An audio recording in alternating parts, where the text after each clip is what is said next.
Hi, my name is Tim Hill and my company is Utonic, and in this video we're going to talk about Achilles tendinopathy or tendinitis and what you can try and do to help manage it yourself. So first of all, what are the causes? So it's normally when the tendon is unable to adapt to the load that it's being placed under.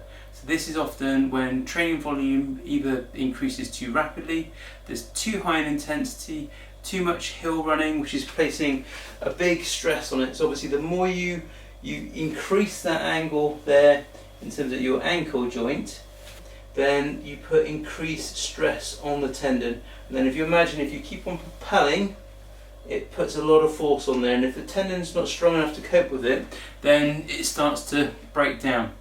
The other thing that can cause it is core stability, running over uneven surfaces. So if you imagine, if you're not able to control your knee and your hip very well, then that type of thing can create a shearing action on the tendon, which again, it can then sort of if you think of taking thousands and thousands of steps as you would do when you're running, every time you land, you're kind of creating a shearing force that can slowly start to tear that tendon and make the collagen break down over time.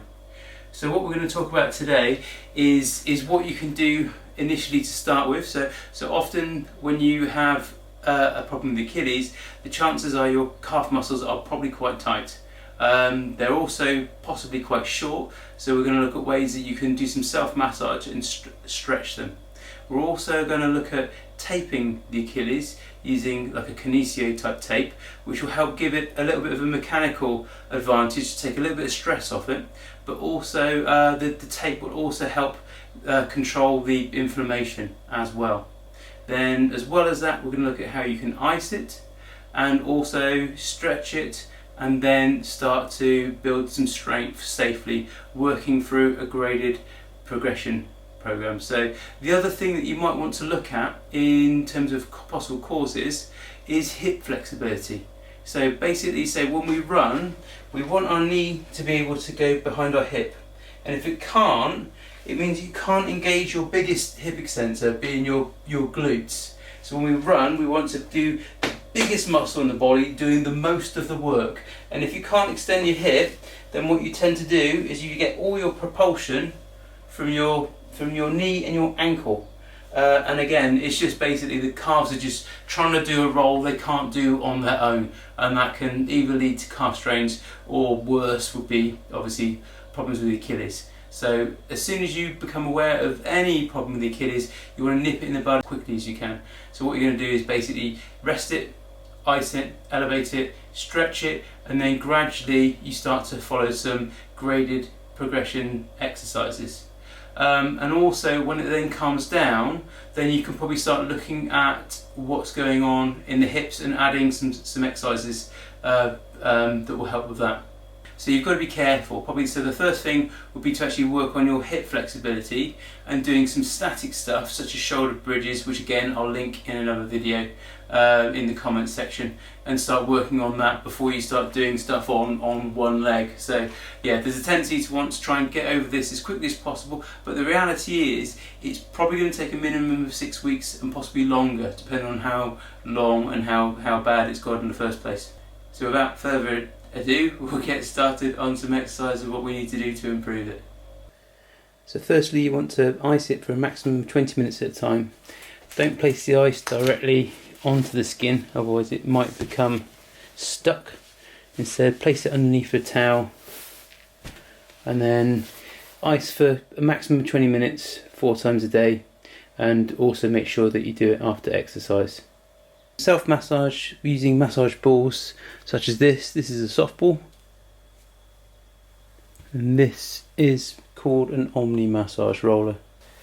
So if you start with the leg elevated, and then if you palpate over, what you're looking for is you're looking for the tender spots. So the muscles should be nice and loose, like so, but if you have a good dig around, you might find a little tender spot, and again push, hold it for about 10, and then again turn it towards the end, and what you should feel is it starts to loosen off. If they're incredibly tight, if they feel rock solid, then you're going to have to do quite a lot of this, Yeah, and it's quite uncomfortable, but it will get easier in time. Okay, so again, it's just pushing, hold it for about 10 seconds and then give it a little turn. And if you need to find it, you need to get in deeper, so maybe into a spot in there. Say with these muscles, you've got two muscles that sit at the top, or you've got a left and a right head of the gastrocnemius, or a medial and lateral head of the gastrocnemius. Underneath it, you've got a muscle called the soleus. So you might find that you actually can palpate through, and in which case you're then trying to get in. You may be using a smaller ball to get into those tender spots. And again, in terms of discomfort, we're looking at about an 8 out of 10. So 10 being unbearable, 8 is bearable, and then when it eases off down to about 3 or 4, you then simply move on and find the next tender spot. So often areas overlooked are the perineals, which can also be tight, and again you can try and work into those by resting your leg on the outside of the ball, like so, and again you can use pressure to push down on it using your hands, and then similarly to get into the soleus and into sort of tibialis posterior, you can either try and dig in using your thumbs into those tender areas, or again use a smaller massage ball. And then also taping the Achilles to help give it a bit of mix. So this is kinesio tape, or K-tape. This brand's called Rock Tape. I'm not sponsored by them, but I find that this is probably one of the better brands in terms of stick. And if you want to wash with it, then it's a good idea to get the H2O tape, and then that way you can leave it on for up to 2 weeks. The only watch point really is make sure that it's not pulling apart and abrading the skin. So what you do to start with is just basically measure up to there, sort of between the head of the gastrocnemius, sort of midway up. Cut it there. And you can either tape straight over the heel, which is one way of doing it. So again, that's enough stretch. So if you put the tape on this way, you don't actually need to put any additional stretch on. So it's a good idea to stop the ends from getting snagged is just to cut around. So just put little radiuses on the tape, and then that way it's just less likely to get snagged and start peeling off. Just need to separate that. And then again, if you rest your leg on something like a couch or on the end of the bed or something, and then again just take it from the heel. Now if you just put the foot in that position so it's plantar flexed, and then put the tape over the heel, that will be enough stretch. So there's no need to really apply any more stretch on there. And again, just press it down and then aim it up between the centre of your gastrocnemius.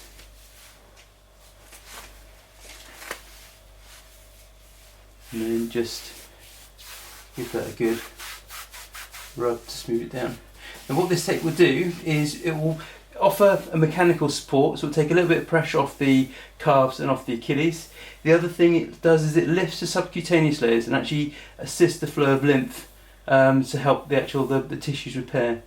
So in terms of making sure it stays there for a while, it might be also an idea to put an anchor over that way or over there. So, and what you could do, frequently people have problems with arches.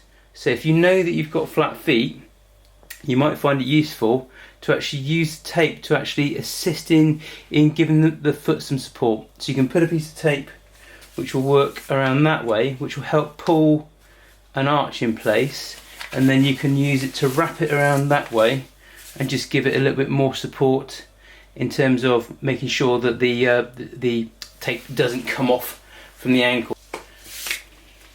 So again, we'll just round off the ends, and then this time you want to put the tape on with a little bit of stretch.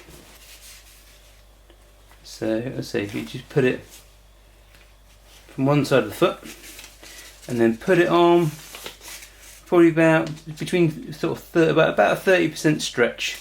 just to try and give it some mechanical assistance. And then this bit here, there's no need to put it on with any stretch at all. And what you're doing is just wrapping it around over there, because this is the point where it's most likely to come off. And say no additional stretch, but just basically to hold that in place. And again, give it a good rub to help activate the glue. And what we should find then is what we have is an arch, which will then help the knee track in line, which will put less shearing forces on the Achilles. So you can see what that's doing. It's also just giving the foot some nice support to help keep that knee tracking in line.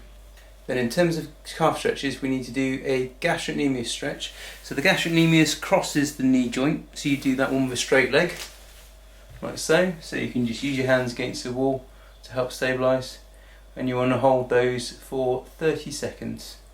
Okay, and then in order to stretch the soleus, what you then do is you put a bend in the knee, and then that will then, you'll feel the muscle.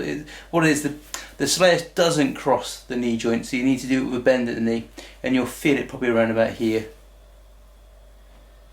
But again, make sure that you're not feeling pain in the Achilles, so just try and stretch it within the bounds of pain. So you want to feel a bit of a stretch into the muscle, but not too much pain in the Achilles. So you might get a little bit afterwards, which will hopefully calm down a little bit. So these eccentric loading exercises we're going to do, they're designed to help strengthen the calf and also the Achilles. So what we're looking at doing is starting by bilateral weight bearing, so weight bearing on both legs, and then so you're pushing up on both, and then you're going to lower for a count of 1, 2, 3, 4, 5, 6, 7, 8, 9, 10. So if you can do 10 going down for 10 seconds without any pain, then you're ready to progress to the next exercise. So the next exercise is putting it a little bit further on a stretch. So what we can do is just basically angle our legs, so take them further away from the wall, and then same thing. So what you're trying to do is just basically, the more this muscle goes on a stretch, biomechanically the weaker it is, and that is the position where often an Achilles is snapped. So it's where the muscle goes on full load and full tension, and that's where you're risking a tear. So what we're going to do is start by just basically walking further away, and then again same thing, pushing up on both and then lowering for a count of 10. So again, nice and slowly. So when you can do that and you can basically get that on your full stretch going down for 10, then the next level will be to progress to a partial weight bearing. So you sort of come into a split stance, so you've got one leg forwards, one leg back, and again, so you can push up and then slowly lower going down for 10 seconds. So again, so when you can do 10 going down for 10 with no problems, that's when you progress on to the next version. So then from there, taking it to the next level will be to push up on both, and then remove a leg and lower on one. And again, you've got to make sure you can go down for 10 seconds without any juddering. So you're pushing up on both, and then you lower on one for 2, 3, 4, 5, 6, 7, 8, 9, 10. So that should be nice and smooth, so it shouldn't be jerky or juddery. When it's jerky or juddery, then that's basically where the muscle's quite weak and it's giving up. And then again, so your next progression, when you can do those going down for 10 seconds pain free, will be to push up on one and lower on one, and again you're keeping that going down for 10 seconds.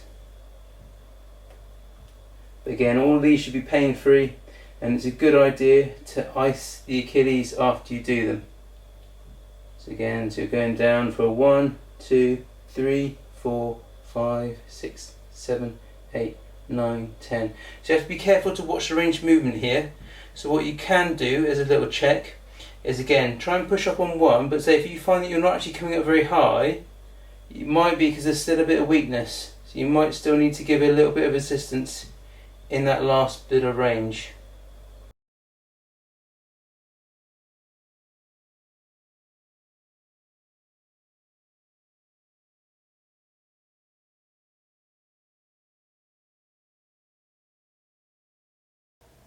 I hope you found this video useful, and if you did, please give it a thumbs up like and subscribe to my channel.